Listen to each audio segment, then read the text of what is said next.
बऱ्याच लोकांना बोटॉक्स केलंय का असं म्हणतात. सो जेव्हा हसतो तेव्हा इथे रिंकल्स आल्या किंवा त्याला आपण डायनॅमिक रिंकल्स म्हणतो, त्यावेळेस ते बोटॉक्स ते मसलला पॅरलाइज करून त्या रिंकल्स जातात. So you get a younger look.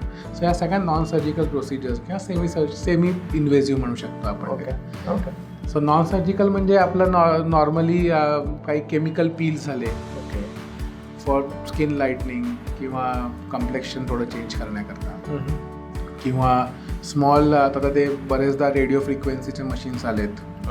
So त्यांनी नॉर्मल आपले डबल चिन रिडक्शन झाले.